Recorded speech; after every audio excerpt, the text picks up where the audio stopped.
anywhere look for that if I wasn't given notice. Let me ask what the motion is. To approve the special privilege application for carpet and pipe ground on the street attraction vessel business 4417 North Oakland Avenue. We need to withdraw that anyways because we needed to, if you were going to, we'd have to condition it upon the, with Moving not curb going. stops Yeah. within. So, I don't need to withdraw it, you can amend it. So, Yeah. you want to amend your own motion? Oh, I made the motion. Yeah, and so we could handle it as a friendly amendment with the condition that the curb stops be moved in to be within the facade limits. did you want to amend that? Yeah. Okay, second.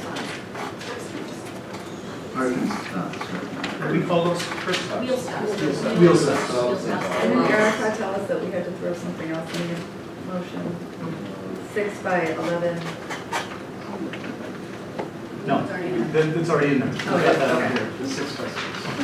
Okay, I'd like to offer an amendment, given that there seems to be some confusion about whether the notice requirements have been met, that we defer action on this motion until our next meeting.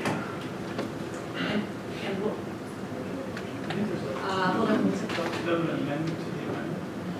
Oh, yeah, we haven't voted on We the just amendment made yet. We just made a friendly, we changed our motion. And you agreed with the change on And that? I did, yes. So now there's a motion for, Given the notice, there seems to be confusion about the notice. I think you have to vote on the first one. She needs a second. Well, I mean, can you amend the motion to not vote on the motion? No, I can withdraw the motion. If we vote it down, we can. I just have a question though.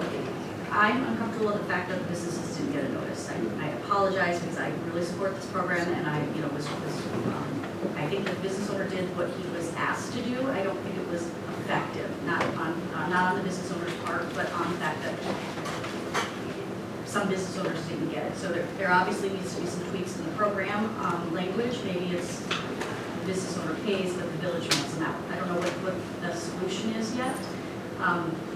But I am concerned that I know some businesses there, and if they didn't give the notice, I'm having a hard time with that. I'm having a hard time with this discussion right now, and again, I know how I'm gonna vote regardless, but, well, not regardless, but it's at this point a he said, she said, and we have one person saying who gave out the notices and others saying they didn't receive them, so I don't know as a board, what's the precedent in this? I think the discussion, maybe at least in the future, is modifying the program to make sure we Right, nail it. but that doesn't affect current action. Right. And I agree, I too am not happy to hear that people say they didn't get the notice. At the same time, we're hearing from those people and hearing their objections. And if there are some more, I don't know if there'd be any other information that we would get. Or if there would be people that come out in support of it. I don't know that there's any information we don't already have that we would get by delaying and putting on additional numbers. And I'll be happy to grant it to go to the next meeting if that would make, because it feels like it's underhanded for me now, and it's not. It's not a trick.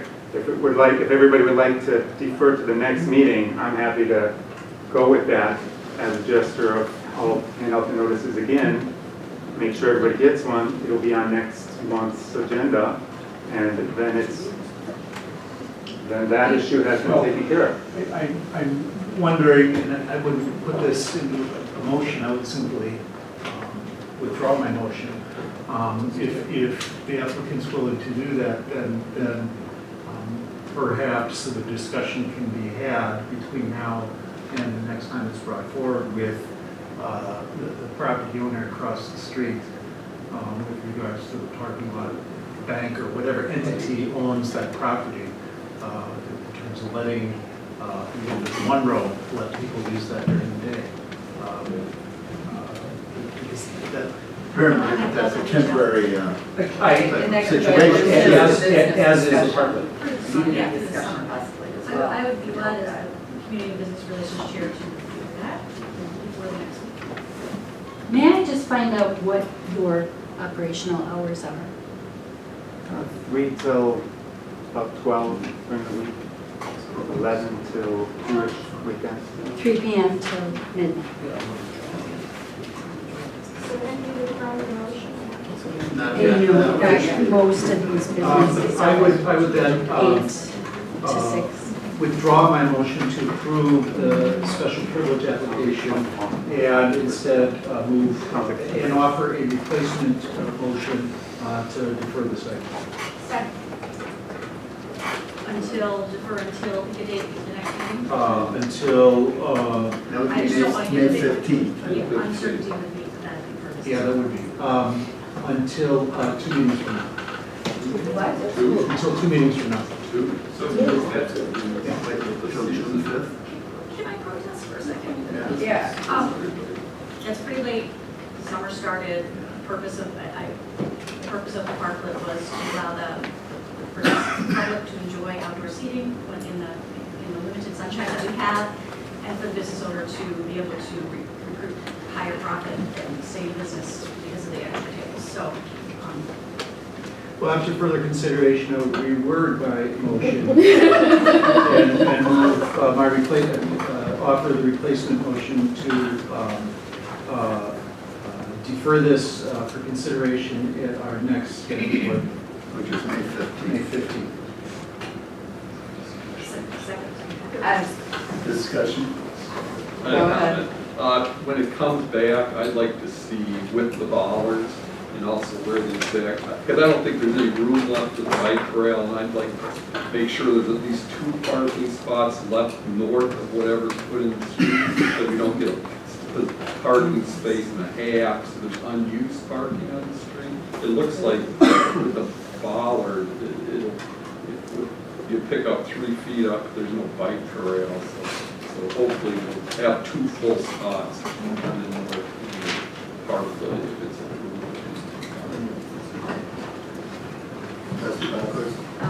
So my understanding here is that we are not making a decision on whether or not individuals receive the letter, because if that is the case, then we would have to allow for 15 days, which would bring us to the June 5th meeting. Yeah. No, Because it's a 14. motion is notice. purely to defer and bring it back, Okay. and bring it back to the committee to award. And staff's agreed to work with business owner, make sure the property owners, business owners get notices. Has staff agreed to do that? I haven't heard that. Well, I think it would be, I think Mr. Bowers already stated that he's glad to redo the notice and ensure that all the neighbors identified by village staff actually did receive the notice. So. Yes. Can I call the Okay. question? Yep, call the question.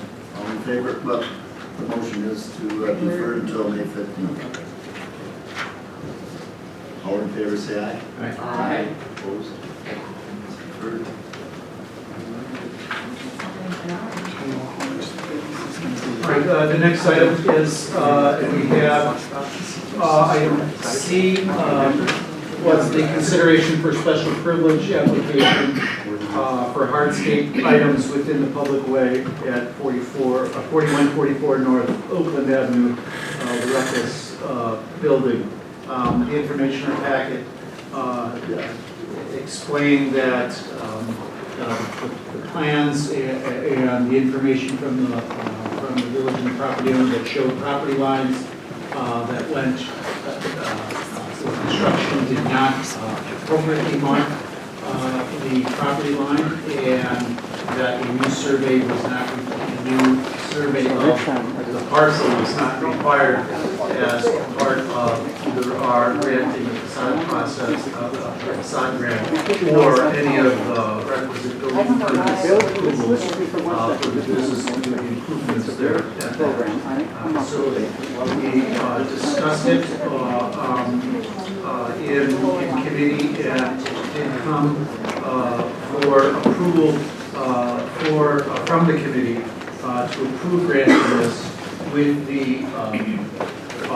condition that the village receive from either the property owner or the adjacent business owner a certificate of insurance naming the village as additional insured for the piece of, the part of the property with the Benji sign that encroaches onto village property.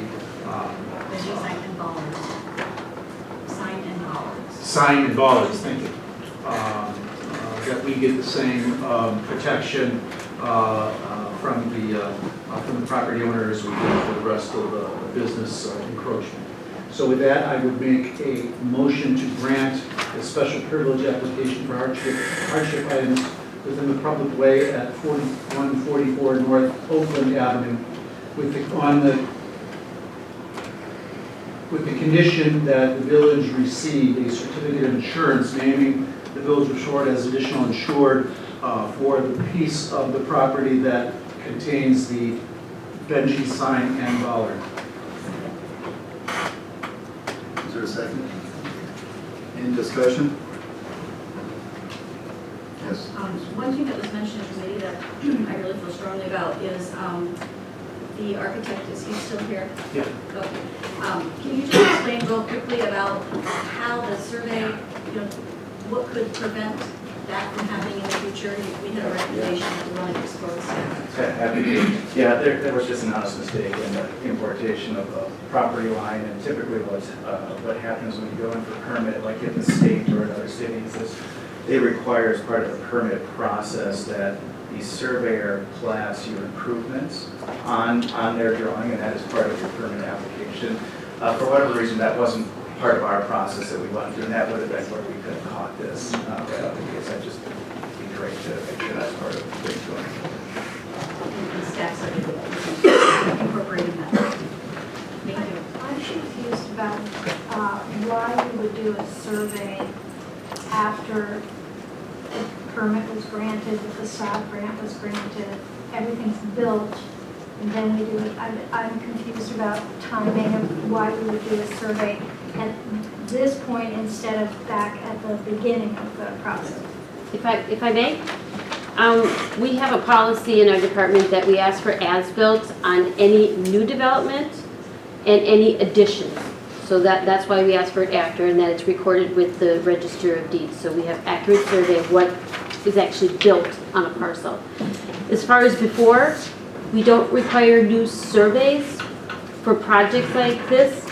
If we feel the existing survey is accurate or is not new enough, because there's old surveys that have very good information and there's ones that aren't that great. So that's the decision of the building inspector, determine if a new survey is required with the building application. So normally we would have, I don't understand, normally we would have asked for a new survey, or normally we would not have asked for it? On the upfront, Right. we require surveys, period. Whether it's an older one that's with good measurements, or we require a new one before a project starts when there's a new footprint involved. We require the as-built after a survey plat to be recorded so it's accurate of what's on the parcel. So was the To clarify. thinking that there wasn't an addition, so we didn't, or you thought the old survey was accurate and it turned out to be inaccurate? The old survey was accurate. It was accurate. It was a mistake by the engineer. He moved the line What engineer moved the line? by the property owner, by the business owners. So the actual survey didn't Oh, really. so the survey didn't change, it was, okay, Correct. that wasn't clear Right. to me at all. I found that out in committee, so. So basically what the architect said as he stood up was, it'll get caught if that ever happens. You typically, at the state level, when they do permits, you submit the survey with the improvements on top of it at the beginning. And that would have caught it if you had put the improvements on top of the survey at the time before granting the permits.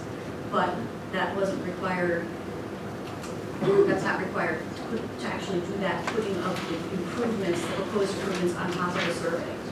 So that's what I was asking staff to look into for the future, because it would have caught it right away. I know that contractors do it.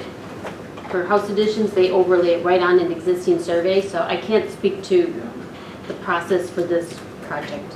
Just to be clear, it was my error, not the village's. It was just when we imported the survey information into our site plan, somehow the line moved on us on the west, and we couldn't catch it until we saw the as-built after the fact. So it has nothing to do with the village. And my recommendation is just for, going forward, if you do put those improvements on, I wouldn't have to be back here, feeling chagrined about publicly exposing an error that's pretty embarrassing, so. But, I mean, an alternative is to ask you to reduce the size of the benches, is it not? it's a fence that's in the, Well, you could reduce the length of the bench and move the fence back, correct? And bike racks. it's a complicated. I mean, I'm not move. getting into the fence in the north part, but I'm just asking if that's an alternative. It would be a very complicated alternative. The fence has steel posts that support canvas, sailcloths, and some lighting with it. To move those would be, it's not like you're just pushing something back, simply like a wooden fence. It's a more complicated matter.